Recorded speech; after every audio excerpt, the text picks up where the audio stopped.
parce que tu nous ressembles à ce matin, tu es présent au milieu de nous. Éclaire-nous par ton Esprit Saint, garde-nous dans ton amour, et fais que ce travail que nous allons faire toi, qui es maintenant et pour les siècles des siècles. Amen. Et à présent, sans plus tarder, nous donnons la parole à l'orateur du jour, qui est bien connu, M. l'abbé Fouela, pour l'exposé du jour. Chers aînés, chers confrères, bonjour. Nous allons commencer cette restitution concernant la rencontre de tous les curés du monde entier à Rome, méditant sur le thème de la synodalité.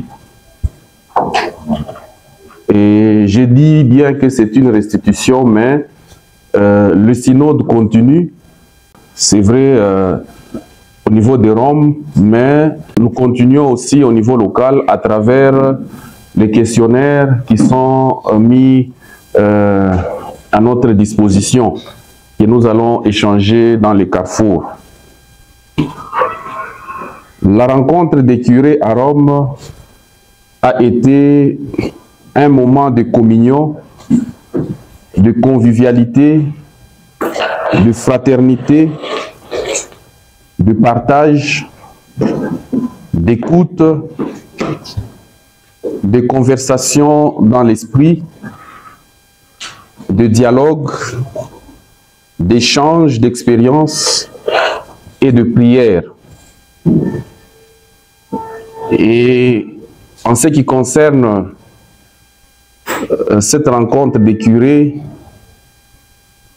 il n'y a pas eu de professeur en ce qui concerne la synodalité, mais il y a eu échange, écoute et partage.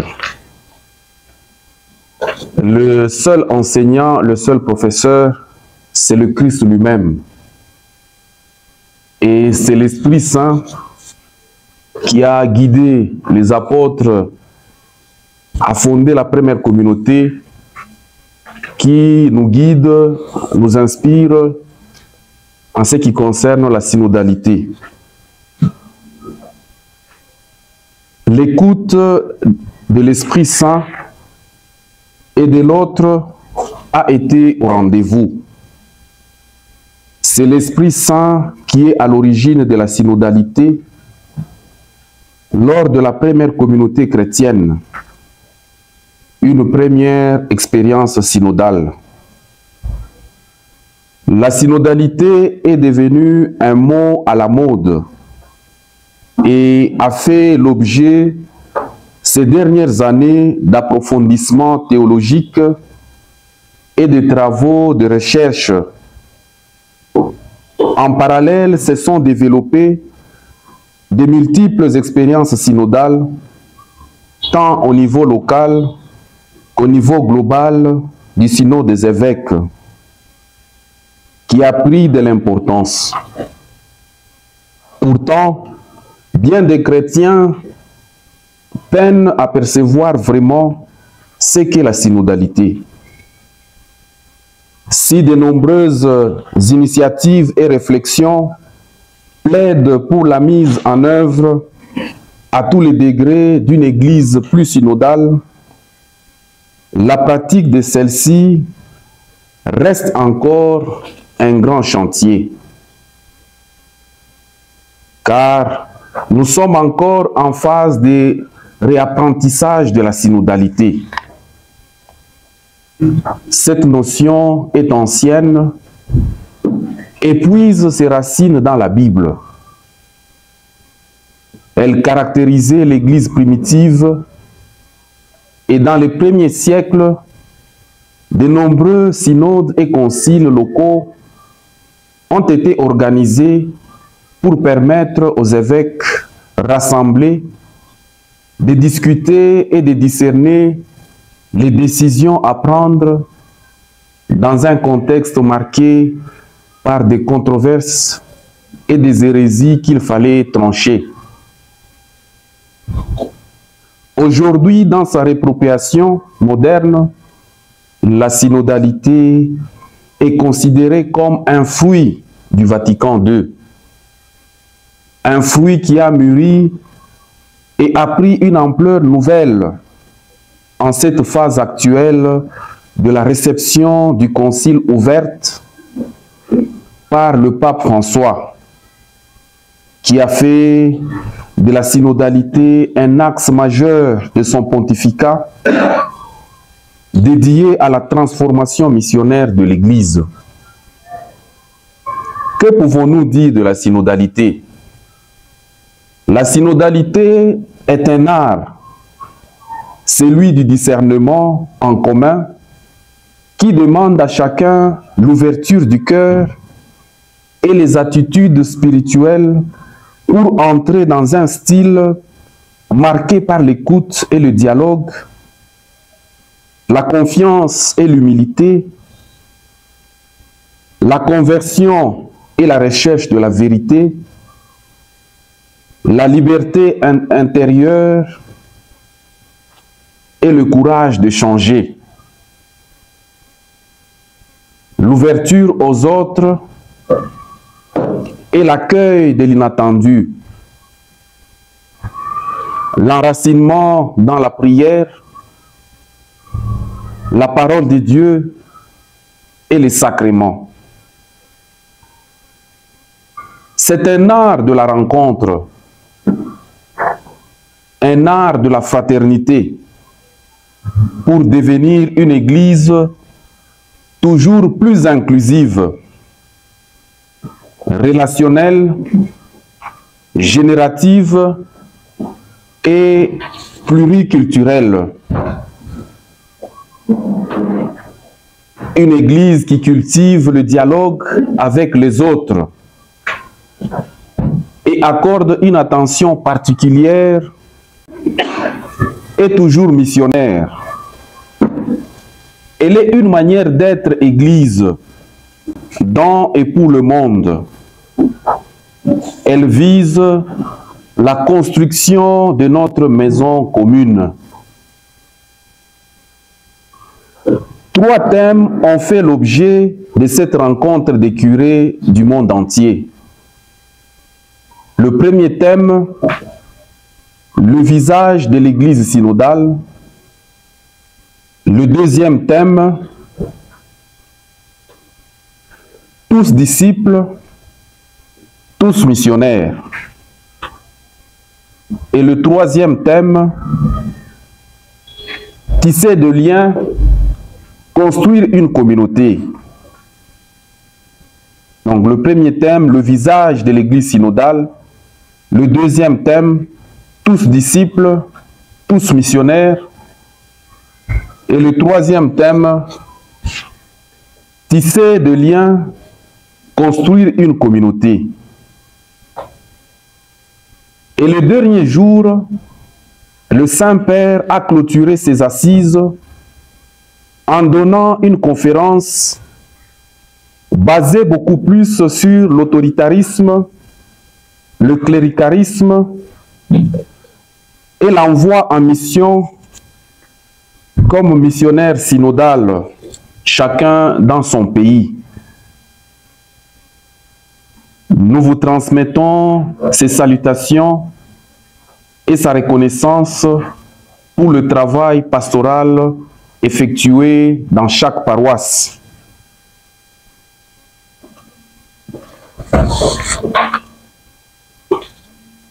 Et le premier thème, c'est le visage synodal, le visage de l'Église synodale. Le thème que nous avons traité le premier jour. Nous commençons une rencontre internationale sur la vie synodale dans les paroisses, cherchant ensemble, avec disponibilité, ce que cela peut représenter pour nos paroisses et notre ministère, à la lumière de bonnes pratiques que nous pouvons échanger. Si Si l'on veut arriver à vivre la synodalité, il y a sur le plan théologique un préalable. Comprendre l'Église comme peuple des baptisés, abreuvé de l'Esprit Saint. Comprendre la spécificité du ministère presbytéral. Un ministère de présidence dans l'Église, corps du Christ. Comprendre la place de ce ministère dans l'Église et penser la relation de ce ministère aux autres fidèles. Le point de départ de la constitution de l'Église est le don de l'Esprit Saint, promis par le Christ au soir de la Seine et répandu avec abondance sur les 12, figure et germe du nouvel Israël, et sur tous ceux qui croient au Christ mort et ressuscité. Il nous faut donc, avant toute chose, contempler l'action stupéfiante de Dieu. Et comme Pierre, au jour de la Pentecôte, réaliser ce qui se passe alors qu'ils étaient tous dans la stupéfaction et la perplexité, se disant l'un à l'autre, que cela signifie? Actes des Apôtres, chapitre 2, verset 12. C'est alors que Pierre leur interprète ce qui se passe. Mais ce qui arrive a été annoncé par le prophète Joël. Il arrivera dans les derniers jours, dit Dieu, que je répandrai mon esprit sur toute créature. Vos fils et vos filles prophétiseront, vos jeunes gens auront des visions, et vos anciens auront des songes. Même sur mes serviteurs et sur mes servantes, je répandrai mon esprit en ce jour-là, et ils prophétiseront. Il a été témoin de ce miracle tant de fois par la suite, notamment à Césarée, chez Corneille. Pierre parlait encore quand l'Esprit Saint descendit sur tous ceux qui écoutaient la parole. Les croyants qui accompagnaient Pierre et qui étaient juifs d'origine furent stupéfaits de voir que, même sur les nations, le don de l'Esprit Saint avait été répandu. Actes des Apôtres, chapitre 10, versets 44 à 45. Il nous faut être à notre tour stupéfaits et admiratifs, contemplant ce que Dieu fait, et comme Pierre, se soumettre sans résister à son action. Si nous sommes persuadés que par le baptême, tous ont été abreuvés de l'Esprit Saint, quant à vous, c'est de celui qui est saint que vous tenez l'onction. Et vous avez tous la connaissance. 1 Jean, chapitre 2, verset 20. Et confère aussi Lumen Gentium au numéro 12. Et que personne dans l'Église ne peut monopoliser l'ensemble des dons de l'Esprit qui sont distribués à l'ensemble des membres du peuple saint. Nous sommes en mesure de penser la marche ensemble de tous les membres de l'Église, reconnaissant la variété et la diversité des dons, mais reconnaissant qu'ils sont tous du même esprit. Les dons de la grâce sont variés, mais c'est le même esprit. Les services sont variés, mais c'est le même Seigneur. Les activités sont variées, mais c'est le même Dieu qui agit en tout et en tous. À chacun est donnée la manifestation de l'Esprit en vue du bien. 1 Corinthiens chapitre 12, versets 4 à 7. Il nous faut alors penser la particularité de notre propre don, celui du presbytérat, qui nous établit pour présider à l'Église de Dieu et de situer ses dons particuliers dans l'ensemble des dons de l'Esprit, comme le fait l'apôtre Paul. Celui qui préside n'est pas appelé à tout faire, mais à éveiller, susciter, reconnaître et authentifier les dons de l'Esprit distribués à l'ensemble des membres du peuple saint de Dieu, discernant que celui qui agit en tout cela, c'est l'unique et même Esprit. Il distribue ses dons comme il le veut, à chacun en particulier. 1 Corinthiens chapitre 12, verset 11. Réfléchissant à la vie de prêtre avec les laïcs, le décret Presbyterorum Ordinis au numéro 9 enseignera ceci. Les prêtres ont à reconnaître sincèrement et à faire progresser la dignité des laïcs et leur rôle propre dans la mission de l'Église.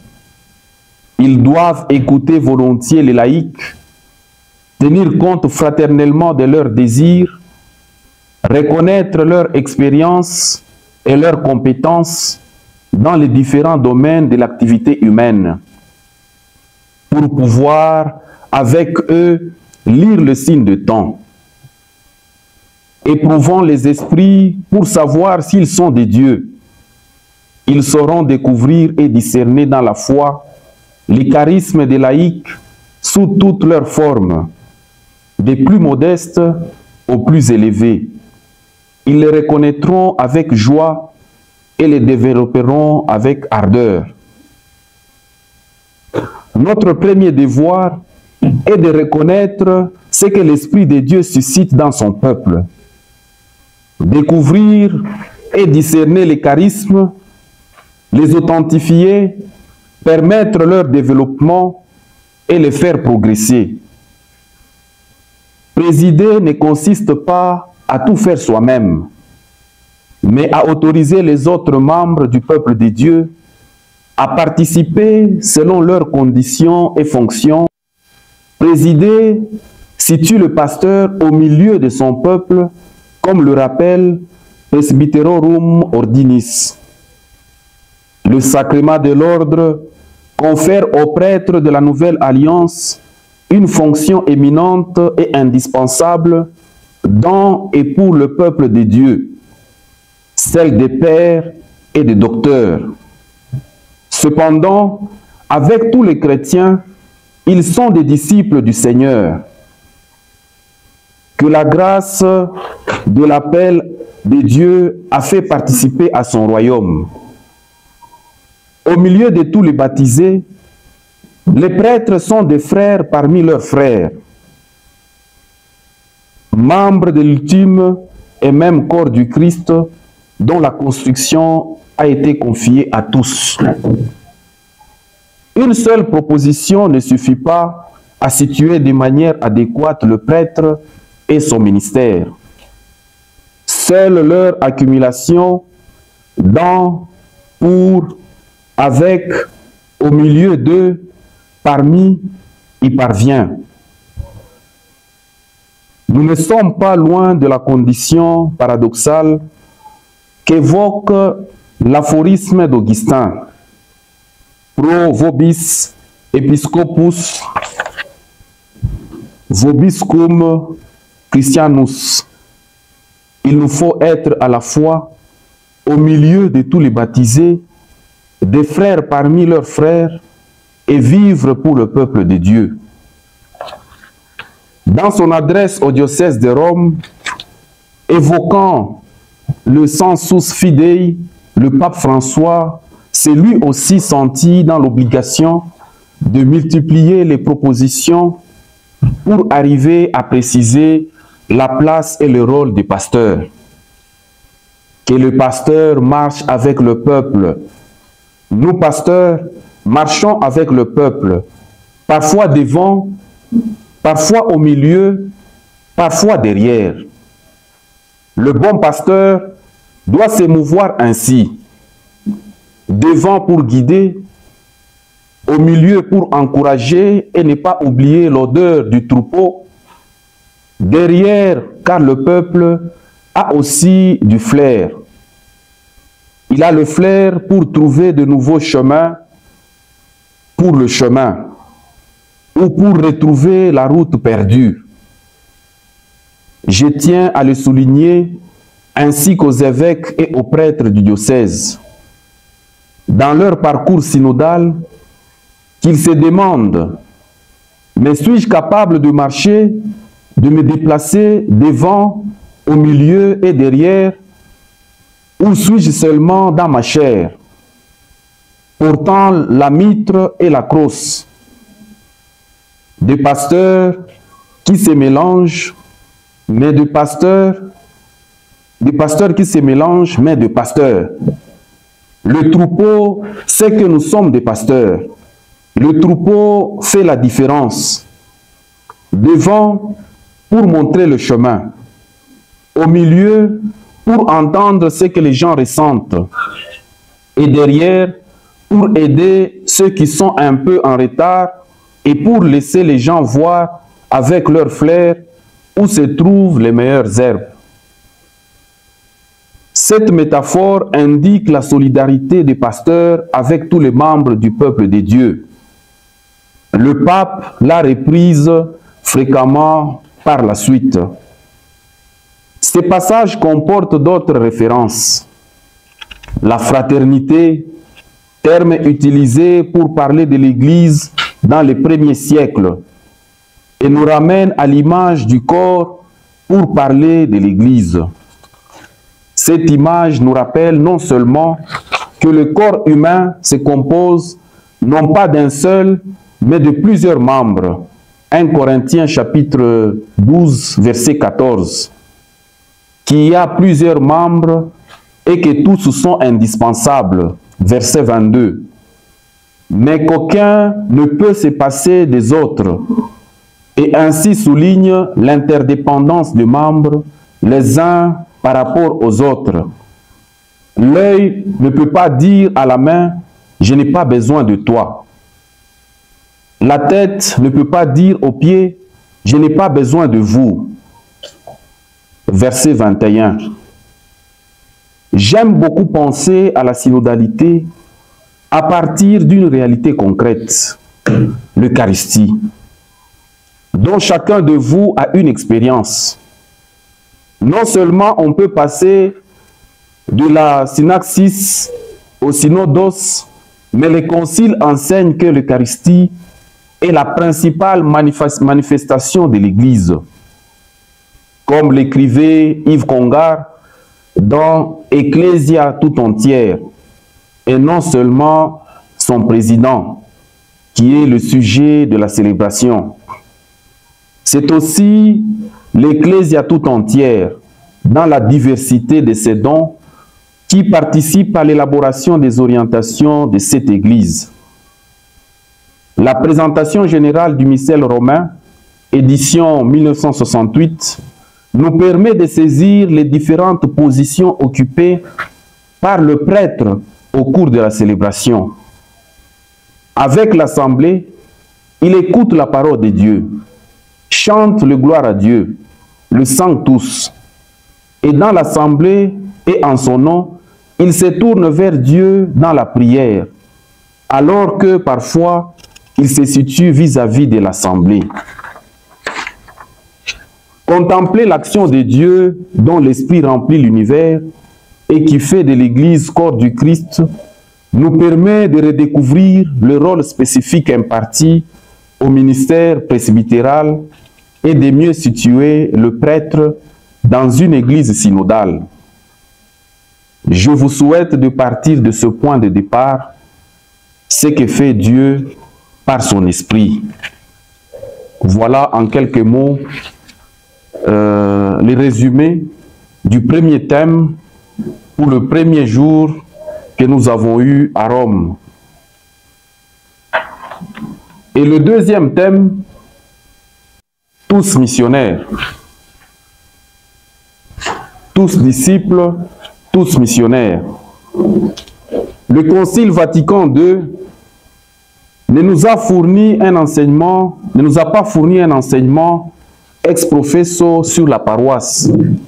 Cependant, s'appuyant sur le magistère de Pape Léon XIII, Pie X, Pie XII et Jean XXIII, il nous offre au numéro 10 du décret Apostolicam Actiositatem un passage lumineux sur la vie missionnaire et synodale de la paroisse. La paroisse offre un exemple remarquable d'apostolat communautaire, car elle rassemble dans l'unité tout ce qui se trouve en elle des diversités humaines et elle les insère dans l'universalité de l'Église.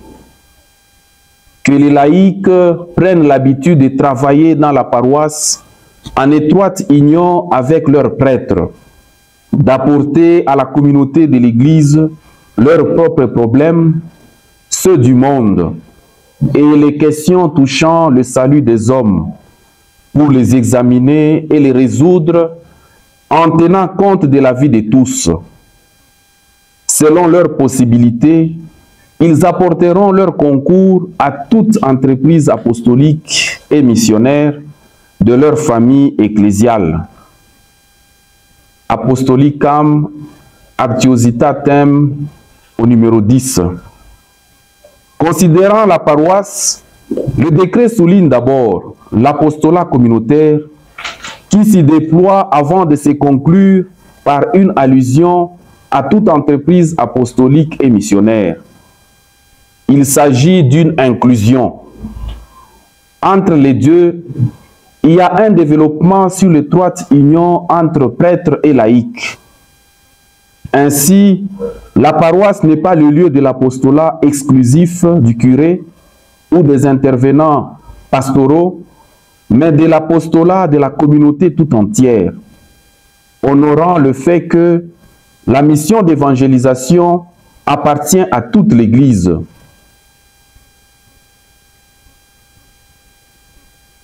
Ceci, on lit bien le texte, le lieu privilégié d'un apostolat qui favorise le concours de tous. Un exemple remarquable d'apostolat communautaire. Plus important encore pour notre propos, c'est un lieu par excellence de réalisation de la synodalité.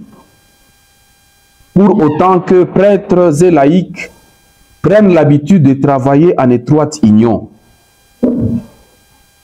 Le travail que l'on a en vue, c'est l'examen des problèmes du monde et des questions touchant le salut des hommes en commun, afin d'y apporter solution en tenant compte de la vie de tous.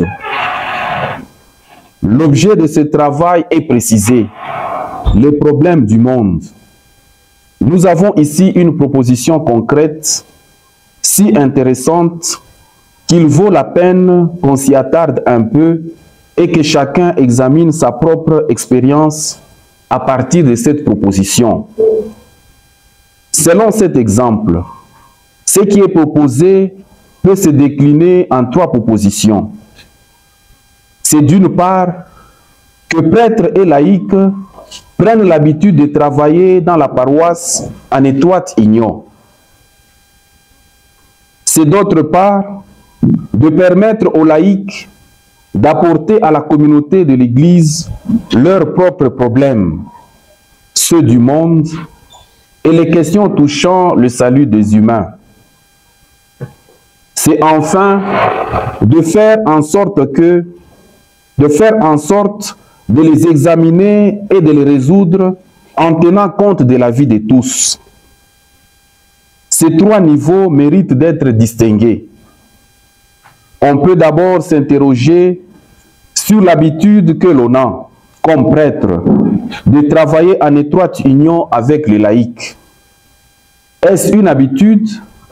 Qu'est-ce qui la favorise ou l'empêche? À quel moment cela se réalise-t-il le plus facilement? Surtout, croyons-nous que cela est important, voire nécessaire, en paroisse ou simplement facultatif? Cette obligation de travailler en étroite collaboration, prêtres et laïcs, dans la paroisse, pour qu'elle soit un exemple remarquable d'apostolat communautaire, est fondée non sur une conviction, mais sur ce que Dieu fait dans les sacrements de l'initiation, où chaque baptisé est marqué de l'onction du Saint-Esprit. Lumen Gentium au numéro 12. Et de ce fait, participe suivant sa condition et sa fonction aux trois fonctions du Christ. Mais cela peut demeurer un beau principe, une intervention vertueuse ou pieuse. Il faut que cela devienne effectif. Et pour cela, il faut d'une part, outre la volonté des dispositions appropriées, des pratiques adéquates et des figures institutionnelles à mesure de favoriser un tel travail en commun. Je me reporte pour un instant au décret Presbyterorum Ordinis qui traite au numéro 8 de la relation entre le prêtre et les évêques. Mutatis mutandis, on peut penser de manière analogue lorsqu'il s'agit de traiter de la relation entre le prêtre et les laïcs. La réflexion commence ainsi. Tous les prêtres, en union avec les évêques, participent à l'unique sacerdoce et à l'unique ministère du Christ. C'est donc l'unité même des consécrations et de missions qui réclament leur communion. Manifestée de manière excellente dans le cas de la concélébration liturgique, cette union avec les évêques est affirmée explicitement au cœur de la célébration de l'Eucharistie. Il faut donc que cette communion dans le même sacerdoce et le même ministère amène les évêques à considérer le prêtre comme des frères et des amis. Avant d'en arriver à la collaboration, à la vie synodale, pourrait-on dire, le décret pose le fondement sacramentel de cette collaboration. Fondement sacramentel qui s'exprime au cœur de la vie de l'Église, dans l'Eucharistie. Cela conduit à considérer l'autre comme un frère et un ami. Nous l'avons vu hier, il nous faut avant tout retourner au fondement sacramentel, le baptême et pneumatologique de la participation de tous à la vie de l'Église. Une fois acquis ce fondement, ce que Dieu fait par son esprit et dans le sacrement, qui donne un statut de frère à tous ceux qui ont reçu l'onction du Saint-Esprit, le texte poursuit, tirant des conclusions pratiques. Que les évêques sachent écouter volontiers, les consulter même et parler avec eux de ce qui concerne les exigences du travail pastoral et le bien du diocèse.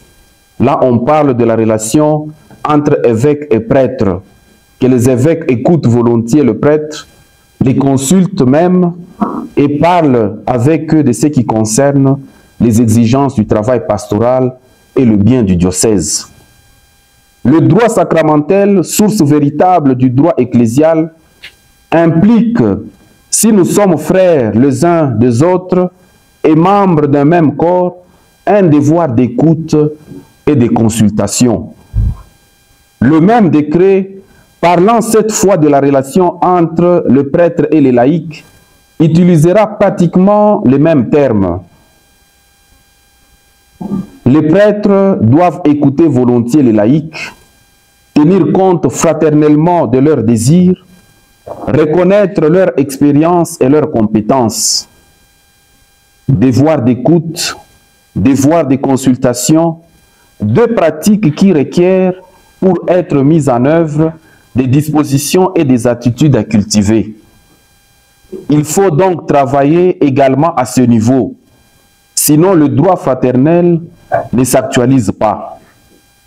Enfin, le décret ajoute, pour que cela deviennent effectifs, donc l'écoute et la consultation, on établira de la manière la plus adaptée aux conditions et aux besoins actuels une commission ou sénat de prêtres dont le droit devra déterminer la structure et le fonctionnement. Ce troisième niveau, structurel cette fois, n'est pas inutile. Pour que cela soit effectif, il nous faut des lieux appropriés et adéquats, des conseils où l'on peut écouter, discerner et décider. La synodalité n'est pas faite seulement des bonnes intentions. Enracinée dans l'agir de Dieu, dans les sacrements de l'Église et le don de l'Esprit Saint, elle engage des attitudes, des pratiques et des processus, un cadre et une méthode qui régulent les échanges, qui conduisent au discernement de la volonté de Dieu, et l'unanimité recherchée n'est obtenue qu'au terme d'un long effort où chacun est habité par le désir d'écouter la volonté de Dieu et a le désir d'aboutir à un consensus.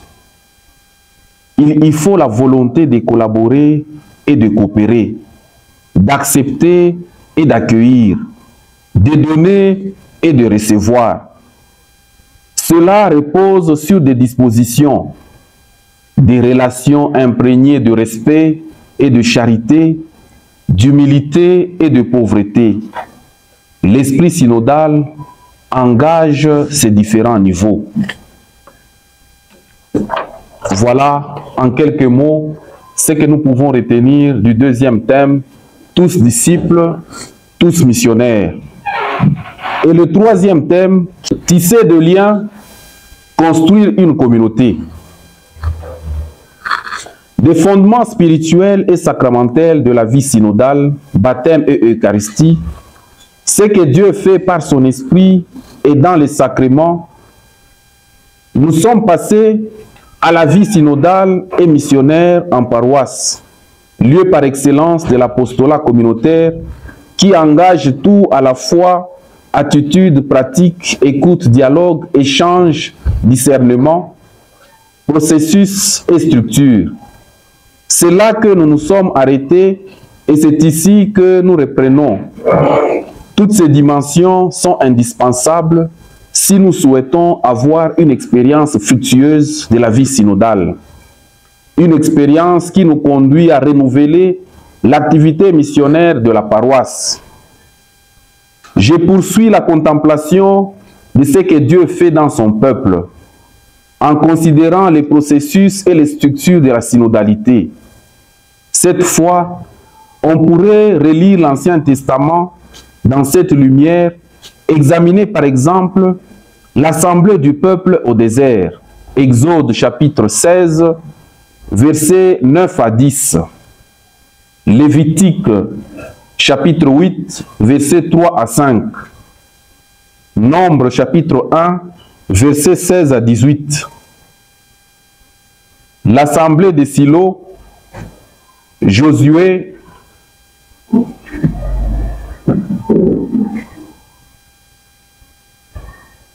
l'assemblée de Silo ou de Sichem. Le mot assemblée y est très fréquent et ces assemblées se tiennent souvent à des moments cruciaux de la marche du peuple au désert, parfois des moments de crise. Il s'agit très souvent à la fois d'une assemblée cultuelle, lieu d'écoute de la parole de Dieu, et assemblée délibérante. L'Église s'est comprise également comme assemblée du peuple, et le rassemblement des chrétiens poursuit les mêmes fonctions. Rendre gloire à Dieu, écouter sa parole, délibérer. À des moments cruciaux de grande importance pour l'activité missionnaire de l'Église, le livre des Actes des Apôtres nous présente des assemblées délibérantes. D'abord au chapitre 6, au moment où l'Église vit une crise qui risquait de l'amener à un éclatement, de la diviser en deux blocs, les hellénistes ayant été tentés de constituer un groupe à part avec son organisation. La crise, c'est un moment de prise de décision. 4 éléments provoquent cette crise dans la jeune Église et en ralentissent l'élan missionnaire. 1. Augmentation considérable du nombre de disciples. 2. Apparition de groupes différents, juifs et grecs. 3. Déficience dans l'organisation de la distribution de biens. L'organisation de la charité n'est plus satisfaisante. L'inadaptation de la première organisation pour l'assistance matérielle. 4. Plainte devant la déficience. Il y a des récriminations, ou suivant les textes grecs, un murmure des hellénistes contre les Hébreux. Dissension entre groupes de tendances diverses. Récrimination et tension. L'Église est donc dans une situation inédite. Elle vit une crise de croissance. Il y a un événement initial extérieur qui s'impose à eux. Cet événement qui initie le mouvement. En ce jour-là, comme le nombre de disciples augmentait, les frères de langue grecque récriminèrent contre ceux de langue hébraïque parce que les veuves de leur groupe étaient désavantagées dans le service quotidien. Les 12 convoquèrent alors l'ensemble des disciples et leur dirent: « On le voit, nous ne sommes pas en présence d'une planification stratégique ou en face d'un processus gestionnaire paisible, mais d'une situation de crise qui commande l'écoute et l'attention aux signes de temps, aux éléments inédits de la situation. Cet inédit requiert l'attention des 12 qui doivent être sensibles à ceux qui travaillent le corps ecclésial. Le point de départ est ce qui survient et provoque les murmures. Quelque chose qu'ils n'ont pas choisi s'impose à eux.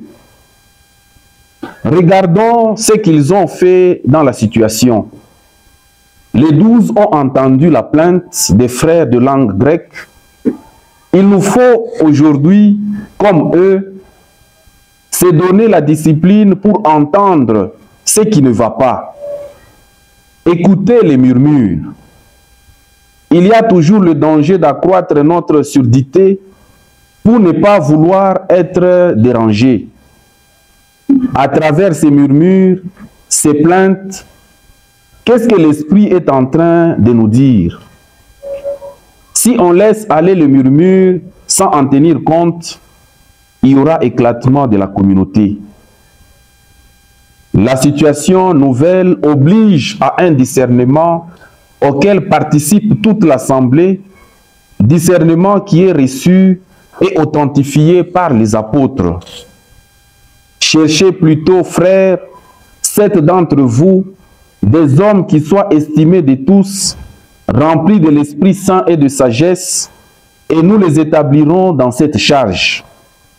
Ces propos plurent à tout le monde, et l'on choisit Étienne et les autres. On les présenta aux apôtres, et après avoir prié, ils leur imposèrent les mains.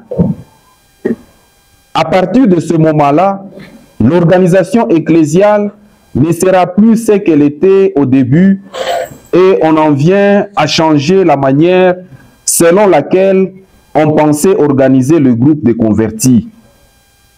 Il y aura d'autres acteurs qui partiront vers d'autres lieux. Cet inédit remet en route.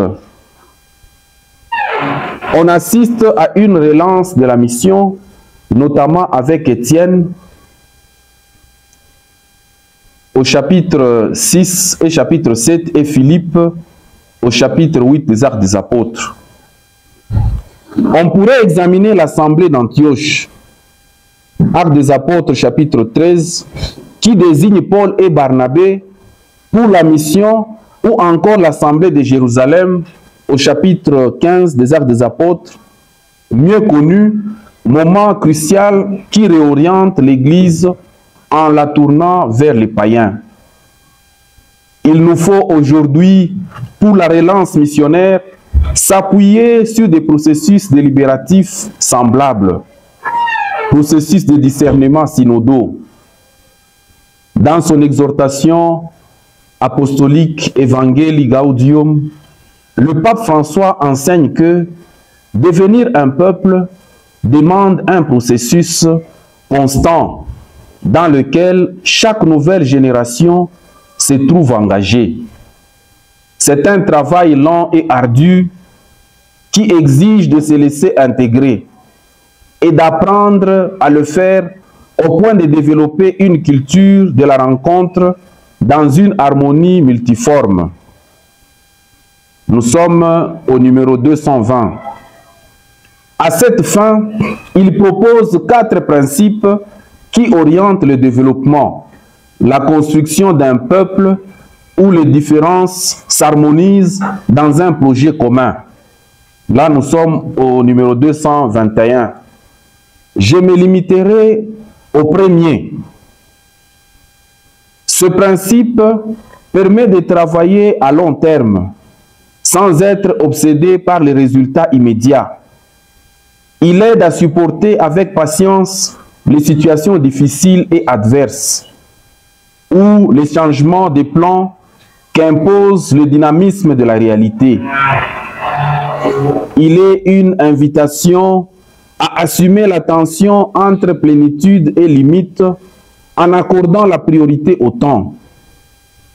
Un des péchés qui parfois se rencontre dans l'activité sociopolitique consiste à privilégier les espaces de pouvoir plutôt que les temps des processus. Donner la priorité à l'espace conduit à devenir fou pour tout résoudre dans le moment présent, pour tenter de prendre possession de tous les espaces de pouvoir et d'auto-affirmation. Donner la priorité au temps, c'est s'occuper d'initier des processus plutôt que de posséder des espaces. Le temps ordonne les espaces, les éclaire et les transforme en maillons d'une chaîne en constante croissance, sans chemin de retour. Il s'agit de privilégier les actions qui génèrent les dynamismes nouveaux dans la société et impliquent d'autres personnes et groupes qui les développent, jusqu'à ce qu'ils fructifient un événement historique important, sans inquiétude, mais avec des convictions claires et de la ténacité. Et le pape ajoute, « Parfois je me demande qui sont ceux qui, dans le monde actuel, se préoccupent vraiment de générer des processus qui construisent un peuple, plus que d'obtenir des résultats immédiats. » Et de conclure, ce critère est aussi très adapté à l'évangélisation qui demande d'avoir présent l'horizon, d'adopter les processus possibles et les larges chemins. C'est ça la vie synodale, devenir ensemble un peuple en renonçant à posséder tous les espaces de pouvoir, mais en initiant plutôt des processus lents, certes ardus, mais qui intègrent la diversité et développent une culture de la rencontre. Dans la même exhortation, à quelques reprises, il nous invite à initier des processus de discernement. Tout chrétien et toute communauté discernera quel est le chemin que le Seigneur demande. Mais nous sommes tous invités à accepter cet appel, sortir de son propre confort et avoir le courage de rejoindre toutes les périphéries qui qui ont besoin de la lumière de l'Évangile. Pour que cette impulsion missionnaire soit toujours plus intense, généreuse et féconde, j'exhorte aussi chaque église particulière à entrer dans un processus résolu de discernement, de purification et de réforme. La pastorale, en termes missionnaires, exige d'abandonner le confortable critère pastoral du « on a toujours fait ainsi ». J'invite chacun à être audacieux et créatif dans ce devoir de repenser les objectifs, les structures, le style et les méthodes évangélisatrices de leur propre communauté. Une identification des fins sans une adéquate recherche communautaire de moyens pour les atteindre est condamnée à se traduire en pure imagination. J'exhorte chacun à appliquer avec générosité et courir à travers elle. Ce sont les premières questions, suivies d'autres questions. Dans mon ministère, nous sommes le 30 avril, dans mon ministère des curés, quelle expérience ai-je faite concernant la participation des différents charismes, vocations et ministères à la vie de la paroisse et du diocèse? Quelles réflexions et questions missionnaire synodal dans son milieu de travail? Pour lui, la synodalité n'est pas l'affaire d'une seule personne, mais de tous. Et que chacun est invité à s'approprier cette synodalité. Et c'est ça même l'invitation du pape. Cher frère pasteur, bon, pour lui, la conférence que lui a tenue, il a mis comme pour titre « Tout est grâce ». Tout est grâce. Chers frères pasteurs, ces derniers jours, nous nous sommes réunis pour réfléchir au voyage synodal en cours et l'écriture que nous avons entendue illumine notre partage, notre écoute mutuelle, notre dialogue. Tout d'abord, la page des Actes des Apôtres nous montre une belle icône de la synodalité vécue dans l'Église naissante. Une importante controverse a surgi parmi les premiers disciples de Jésus. Est-il possible d'ouvrir les portes de la communauté également aux païens? Il ne s'agit pas d'une question secondaire, mais d'une question centrale pour la vie de l'Église. Qui appartient à l'Église? Qui est à l'intérieur et qui est à l'extérieur? Quelles sont les conditions d'appartenance au groupe de disciples de Jésus? Comment répondre à ces questions? Comment résoudre la controverse qui menace de blesser la communion dans la communauté? Le Saint-Père, lors de l'audience, commentant ce texte, a déclaré: l'Assemblée de Jérusalem nous offre une lumière importante sur la manière de gérer les désaccords et de rechercher la vérité dans la charité. Éphésiens chapitre 4, verset 15.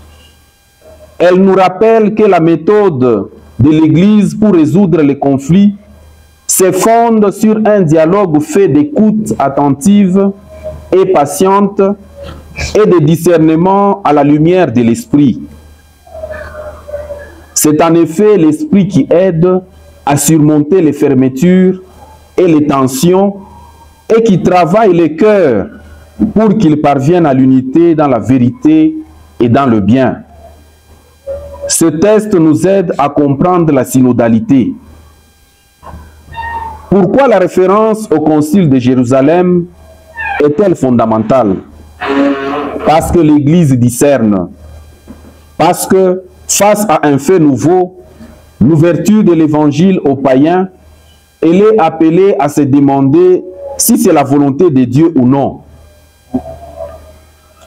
La dynamique du discernement ne se réalise pas dans un acte ponctuel.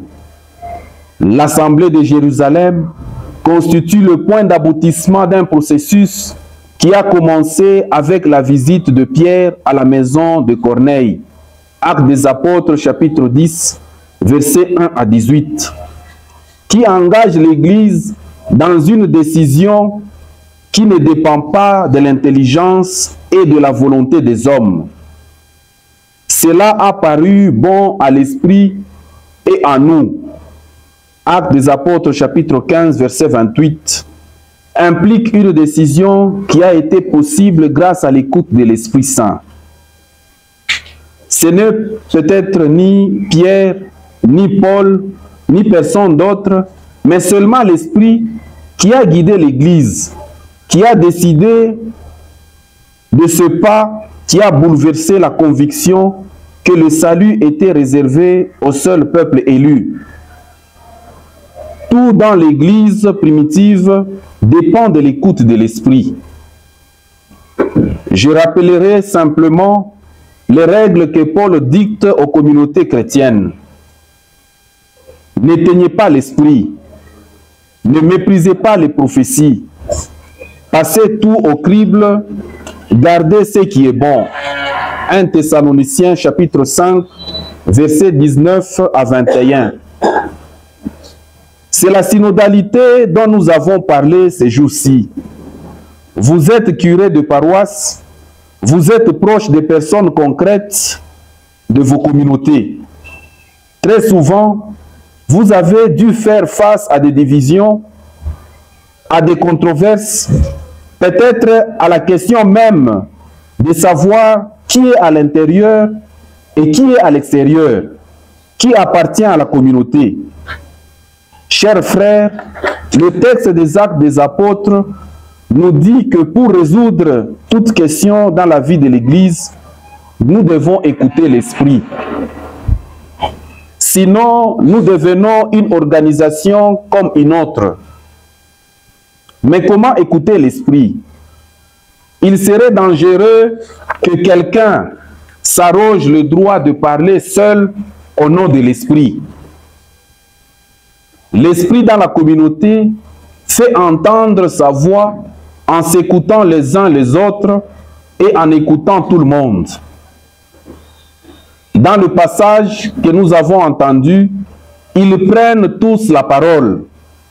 Pierre, Paul, Barnabé et Jacques. Ils sont les représentants de différentes manières de penser et de styles ecclésiaux très différents. Ils ont des charismes différents dans la vie de l'Église. Pourtant, tous prennent la parole et tous sont entendus. Tous sont écoutés.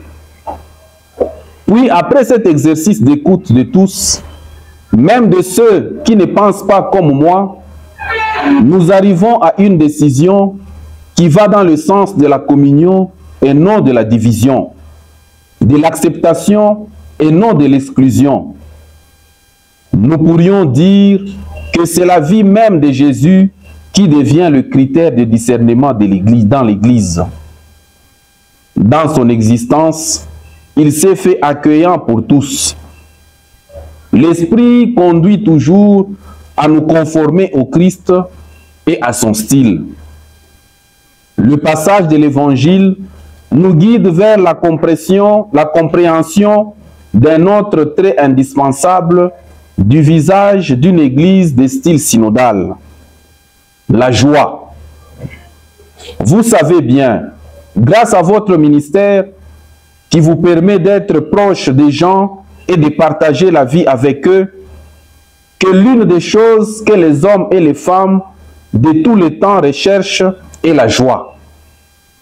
Nous sommes tous assoiffés de la joie. Et tout au long de notre vie, nous la recherchons, en restant souvent déçus et insatisfaits. Le monde a soif de joie. Et ce n'est qu'en proclamant la joie de l'Évangile que nous pouvons être une église missionnaire aujourd'hui. Dans le passage de l'Évangile, Jésus dit à ses disciples: « Je vous ai dit cela pour que ma joie soit en vous et que votre joie soit complète. Jean chapitre 15, verset 11.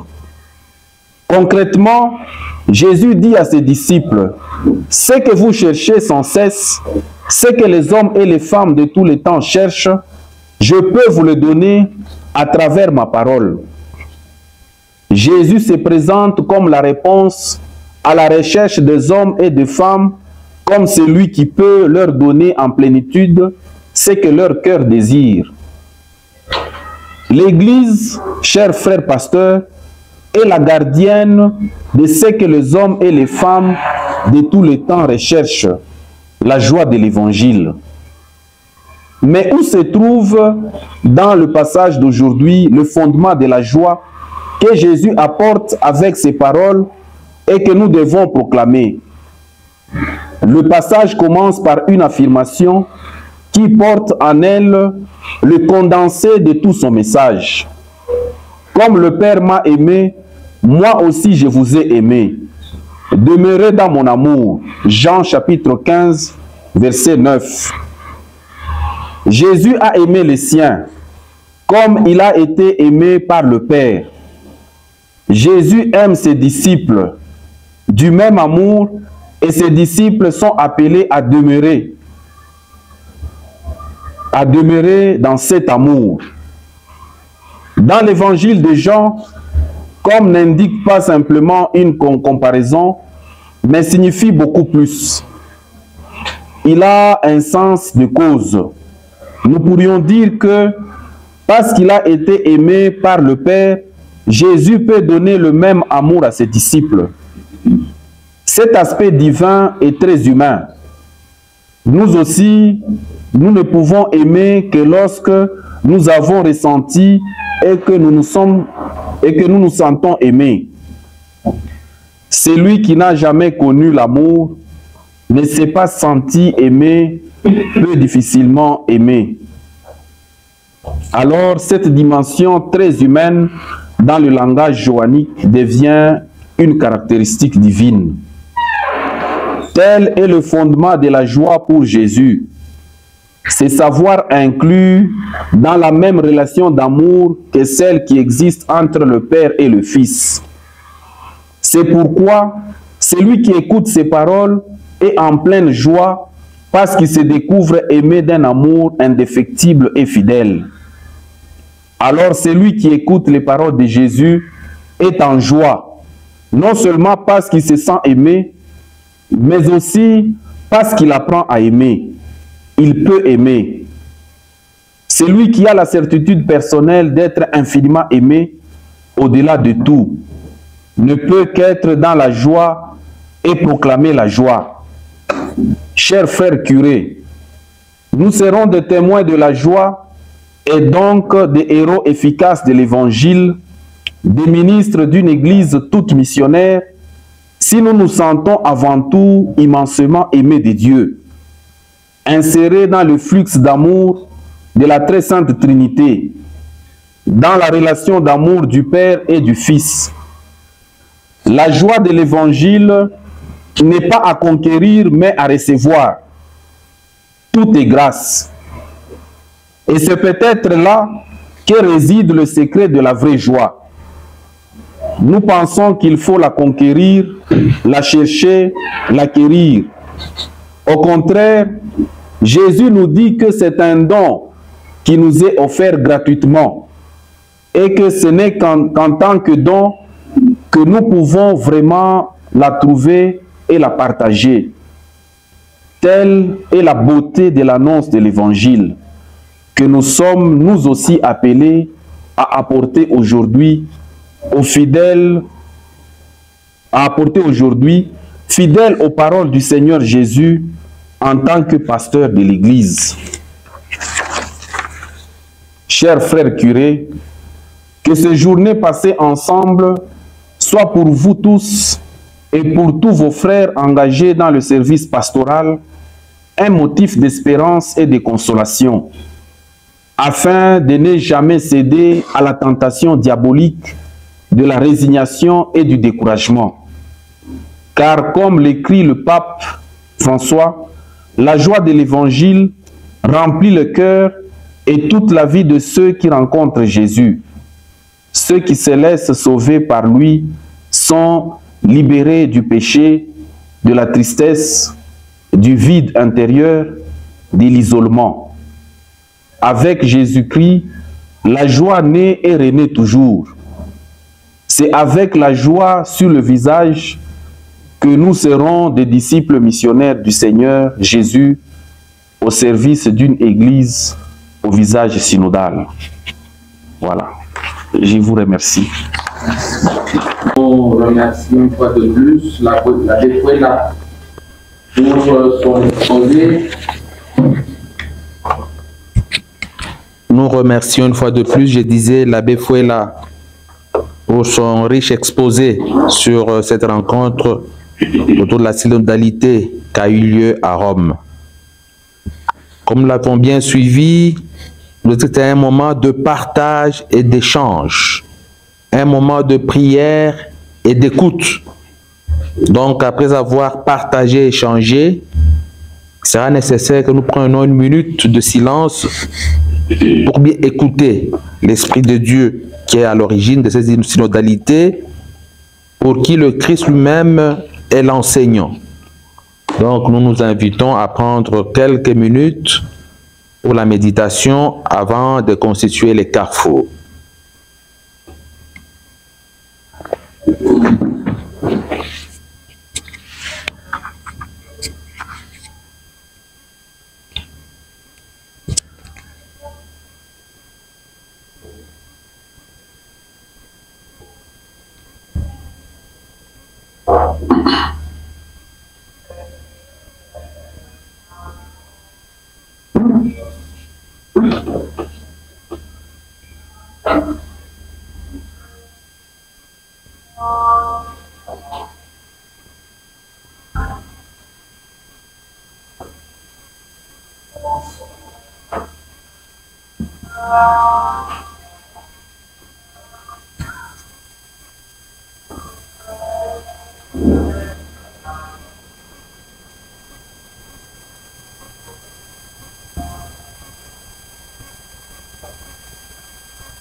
Merci beaucoup.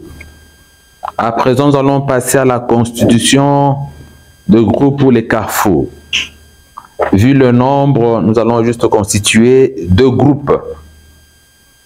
Je propose à ce que les têtes des chapeaux des groupes soient constituées par les doyens. Nous avons en présence de nous le père Anissé Saloumou, qui est le doyen de centre-ville, qui pourra être la tête des chapeaux d'un groupe, et le doyen Boniface, qui certainement est encore là, puisqu'on voit encore ses effets, qui va constituer le 2e groupe tête de chapeau. Et donc, nous passerons par le chiffre 1 et 2. Tous ceux qui constitueront le numéro 1 vont suivre le père Saloum. Ça, c'est le groupe du père Saloum, le groupe 1. Et ceux qui vont retenir le numéro 2 vont aller avec le doyen Boniface, et donc du groupe 2. Nous commencerons avec le révérend père. Si vous dites 1, l'autre dit 2, et vous retenez le chiffre pour vous-même, soit pour suivre le père Saloumou ou bien l'abbé Boniface. Nous commençons. 1, 2, 1, 2, 1, 2, 1. Non, pas vous. 1, 2. 1, 2. Sur l'abbé Séphirin, vous c'est 1 ou c'est 2? 1. Non, non, vous choisissez le 1. Et vous c'est 2. 2. Voilà. Tous ceux qui ont retenu le chiffre 2 suivront l'abbé Boniface. Ceux qui ont retenu le chiffre 1 suivront le père Anissé Saloum.